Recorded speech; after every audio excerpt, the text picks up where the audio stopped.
कक्षा 10 गणित के आज के सत्र में आपका स्वागत है। आज है दिनांक 1 जुलाई 2021। नए सत्र में आपका स्वागत है। दिन है गुरुवार यानी बृहस्पतिवार। हम पढ़ रहे हैं पाठ 4 द्विघात समीकरण। हमने पढ़ना है द्विघात समीकरण को हल करना गुणनखंड द्वारा, और भी विधियाँ होती हैं इसकी। आज हम पढ़ेंगे द्विघात समीकरण को हल करना कैसे गुणनखंड द्वारा। हमने इससे पहले द्विघात समीकरण को हल करना नहीं सीखा था, द्विघात समीकरण बनाना सीखा था। तो हमने अब उनको हल करना सीखना है। सबसे पहले आपको याद दिला दें कि द्विघात समीकरण का मानक रूप क्या होता है। द्विघात समीकरण का मानक रूप होता है ax² + bx + c। यहाँ तक यदि हम लिखते हैं तो द्विघात बहुपद बन जाएगा। यदि हम बराबर 0 लिखते हैं, ये द्विघात समीकरण का मानक रूप होता है। ये आपको याद होगा, ठीक है। हमने पढ़ना है द्विघात समीकरण के मूल। हल करने का मतलब होता है द्विघात समीकरण के मूल ज्ञात करना। इससे पहले हमने पाठ पढ़ा था एक बहुपद पढ़ा था जिसमें द्विघात बहुपद था।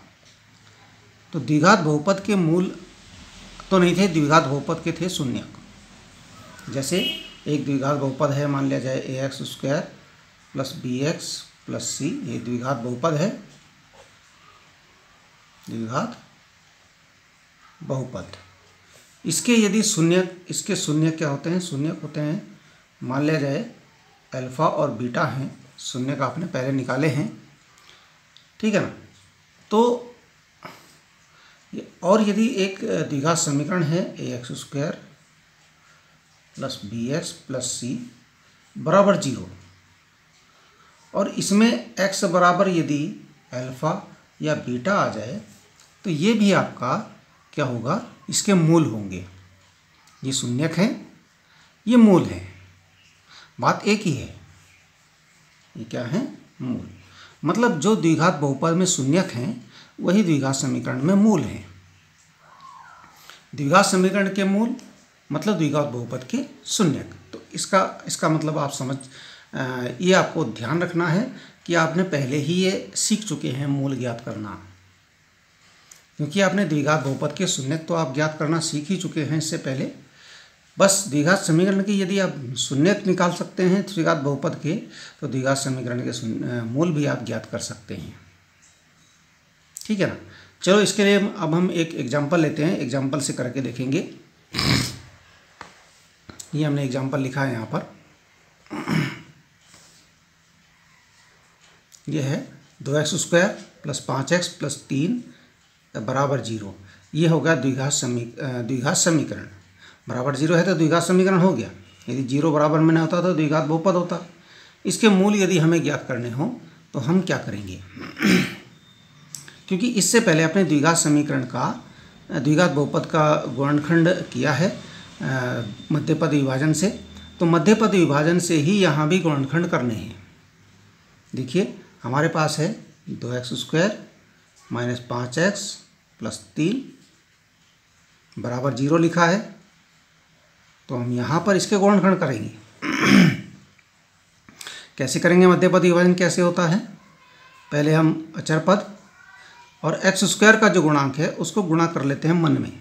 3 दूना 6, हमने इधर मन में रख दिया 6, या रफ में लिख दीजिए 6।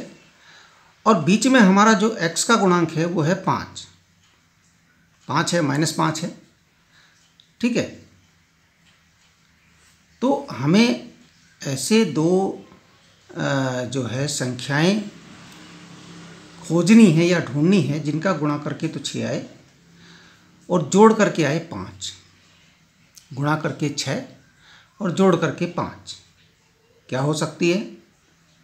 गुणा करके 6 और जोड़ करके 5 क्या हो सकती है? 2 एकम 2, 2 तिया 6, 2 और 3 को यदि हम गुणा करते हैं तो 6 आता है। 2 और 3 को जोड़ते हैं तो 5 आता है, ठीक है। तो यहाँ पर हम क्या लिखेंगे? देखिए ये हमने 2 और 3 पता कर लिया हमने, 2 और 3 होता है तो 2x²। ये 5 जो है, 5 के स्थान पर हमने लिखना है 2x + 3x +3, ये अलग कर दिया हमने। 5x के स्थान पर 2x + 3x कर दिया हमने। 2x², ब्रैकेट खुलेगा, ये माइनस का 2x माइनस का 3x +3। अब इनके दो जोड़े बना दीजिए। 2x² - 2x का एक जोड़ा बनाया और -3x + 3 का। अब यहाँ देखिए -3 है, -3 बाहर आ गया ब्रैकेट के, तो ये अंदर का चिन्ह बदल जाएगा। माइनस का चिन्ह ब्रैकेट लगाने में भी चिन्ह बदलता है, ब्रैकेट खोलने में भी चिन्ह बदलता है। बाहर माइनस आ गया, इस माइनस को हमने बाहर लिया है, तो ये क्या हो जाएगा, 3x का चिन्ह माइनस था, ये प्लस रह जाएगा, और ये माइनस, ये प्लस था 3 का, ये माइनस हो जाएगा। हमारे पास आ जाएगा 2x² - 2x, एक ब्रैकेट में माइनस, दूसरे ब्रैकेट में 3x - 3। अब यहाँ पर लेंगे हम कॉमन। कॉमन क्या होता है भाई, 2x² और 2x में क्या कॉमन होगा, देखिए अब हम आपको 9 के तरीके से बता रहे हैं, कक्षा 9 के तरीके से। 2 × x होता है 2x², और दूसरा है 2x, 2 × x, 2 भी कॉमन, x भी कॉमन, 2x कॉमन हो गया। यहाँ बचा x, पहले वाले में x बचा, दूसरे वाले में कुछ नहीं बचा, 2x वाले में देखिए यहाँ कुछ नहीं बचा, 2x का 2x चला गया, कुछ नहीं बचा तो 1। कॉमन लेने में यदि कुछ नहीं बचता तो उसका मतलब 1, 1 लिखेंगे। अच्छा यहाँ देखिए 3x और 3, यहाँ पर 3x है तो 3 × x, और 3 तो 3 ही होता है, 3 कॉमन हो गया, 3 कॉमन हो गया। तो यहाँ देखिए पहले वाले में तो x बचा, दूसरे वाले में कुछ नहीं बचा तो -1। ठीक है, ये गुणनखंड है। अब यहाँ देखिए, यहाँ भी ब्रैकेट के अंदर x - 1 आ गया, यहाँ भी x - 1 आ गया, इसका मतलब x - 1 फिर से कॉमन हो गया, x - 1 भी कॉमन हो गया, कॉमन पे कॉमन होया जा रहा है, कॉमन होना चाहिए पर। इसके बाद यहाँ बचा 2x, यहाँ बचा -3, ये हो गए इसके गुणनखंड। गुणनखंड विधि द्वारा इसको हम हल कर रहे हैं। अब यहाँ देखिए, अब क्योंकि 2 गुणनखंड आए, x - 1 और 2x - 3, बीच में गुणा का चिन्ह भी है, x - 1 एक संख्या आई, दूसरी संख्या आई 2x - 3, और दोनों का गुणा करके हो रहा है 0। तो यहाँ 2 कंडीशन हो सकती हैं, 3 कंडीशन हो सकती हैं। या तो ये x - 1 0 होगा, तभी इसमें 0 करके गुणा करके 0 आया, या 2x - 3 का मान 0 होगा, तभी इसमें x - 1 में गुणा करके 0 आया। भाई आपको पता होगा, किसी संख्या में 0 का गुणा करते हैं तभी 0 होता है। या तो x - 1 0, इसका मान 0 है, तभी इसमें गुणा करके 0 आया, या 2x - 3 का मान 0 है, तभी इसमें गुणा करके 0 आया, या फिर ऐसा हो सकता है कि दोनों का मान 0 हो, तभी 0 में 0 का गुणा करके 0 आया। 3 कंडीशन है ना। तो हम मान लेते हैं कि यदि x - 1 = 0, तो x बराबर क्या हो जाएगा, 1 जाएगा दाएं पक्ष में, x बराबर 1 हो जाएगा। और यदि 2x - 3 = 0, तो क्या हो जाएगा, 2x बराबर हो जाएगा, 3 पक्षांतर चला जाएगा 3, और 3 2 का भी पक्षांतर होगा, इसका मतलब क्या हो जाएगा, x बराबर 3/2। आपका जो आंसर होगा x बराबर 1 और 3/2, ये इसके मूल होंगे, यही मूल है, यही समीकरण के मूल होंगे। इस प्रकार से आप ज्ञात करेंगे। अब देखिए, आपकी प्रैक्टिस के लिए एक एग्जांपल और देख लेते हैं, है ना। ये हमारे पास है x² + 7x - 30, x² + 7x - 30, ये आपके पास है। अब यहाँ देखिए, यहाँ भी वही काम करेंगे। सबसे पहला काम है कि यहाँ x² का गुणांक और अचर पद देखिए। अचर पद है ऋण 30 और एक्स स्क्वायर का गुणांक है 1, या कुछ नहीं दिख रहा है ना, 1 है, तो 30 से कम 30, माइनस का 30 आ गया, यानी जो गुणा करके आए वो माइनस में आई, ठीक है ना, पहले वाली प्लस में आई थी, यहाँ गुणा करके माइनस में आई गुणा, ठीक है, गुणा करके, और बीच में है एक्स का गुणांक है 7, ये प्लस का है, तो गुणा करके माइनस में आई, यानी हमने ऐसी दो संख्याएं ज्ञात करनी हैं जिनका गुणा करके तो आ जाए 30, है ना, और घटा के आ जाए 7। देखिए घटा, अब यहाँ घटा के बात हो गई, घटा के क्यों हुई, क्योंकि ये गुणा माइनस में आई, पहले गुणा प्लस में थी, तो हमने कहा भाई जोड़ के होना चाहिए 5 उस पिछले वाले में, यहाँ घटा के चाहिए हमें 7। अब देखिए क्या होगा, अब सोचिए ज़रा कि कौन कौन सी संख्याएं होती हैं जिनको गुणा करके तो 30 होता है और घटा के हो जाता है 7। किस किस पाड़े में आता है 30? 3 के पाड़े में 3 दशांक 30, 10 के पाड़े में 10 या 30, 5 के पाड़े में 5 छक्का 30, 6 के पाड़े में 6 पंजे 30, है ना, 15 के पाड़े में 15 दूना 30, है ना।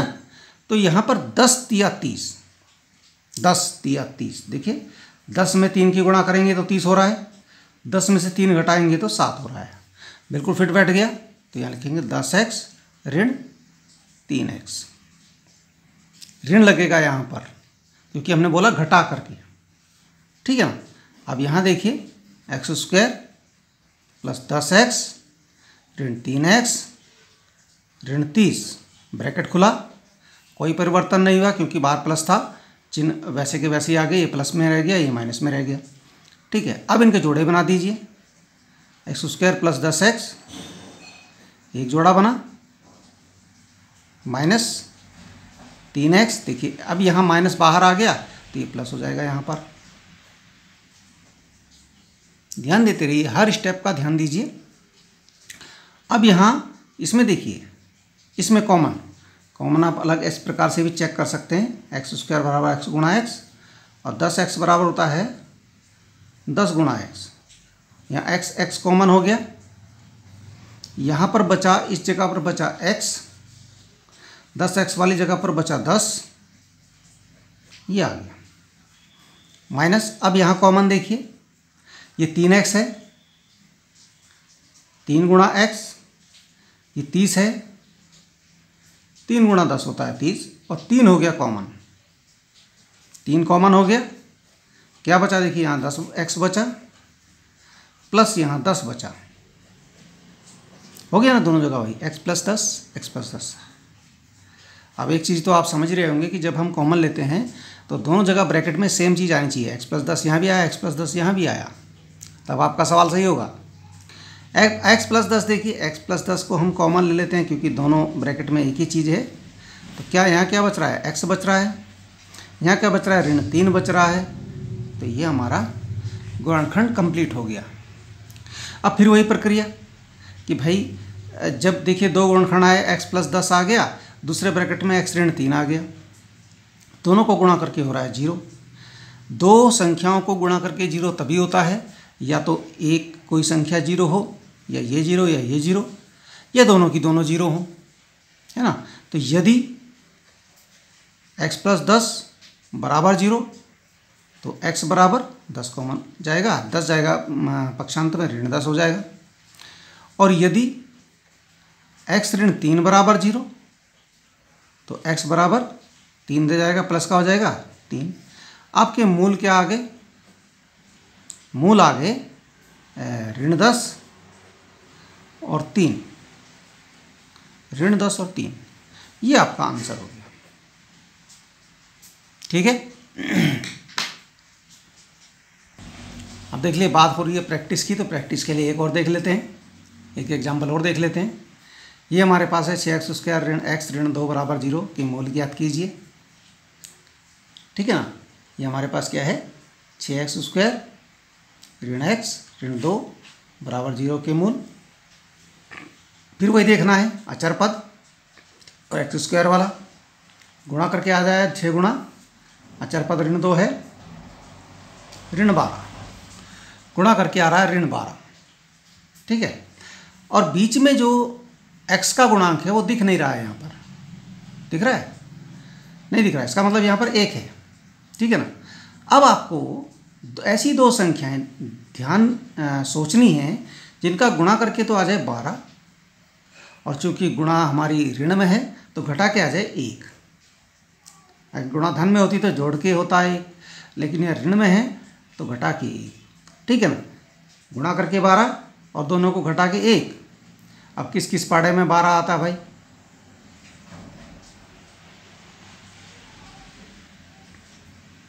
बताओ जल्दी जल्दी, किस किस पाड़े में आ जाता है 12?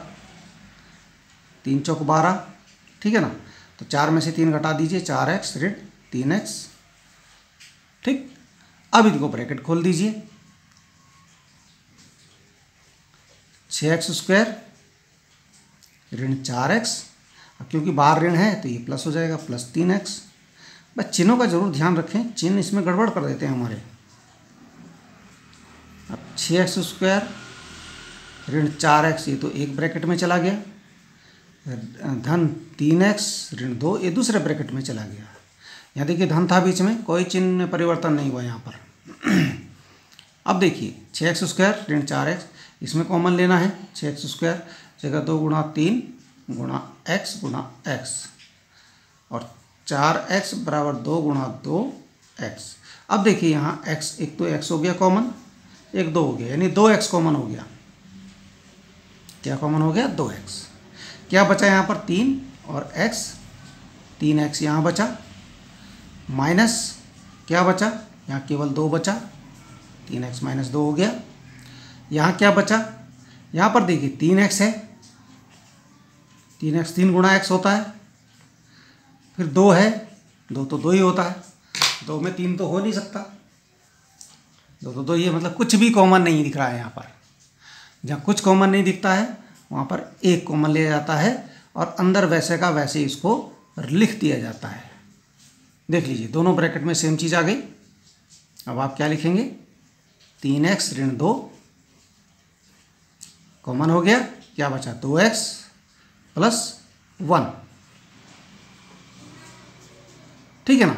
अब आपके पास फिर वही कंडीशन आ गई, यदि 3x माइनस 2 बराबर 0 तो 3x बराबर 2, इसका मतलब 3 का भी पक्षांतर कर दीजिए, x बराबर 2/3। और यदि 2x प्लस 1 बराबर 0 तो 2x बराबर 1 जाएगा पक्षांतर में, -1। इसका मतलब क्या हुआ? x बराबर 2 का ही पक्षांतर कर दीजिए, -1/2। तो आपके मूल क्या हो गए?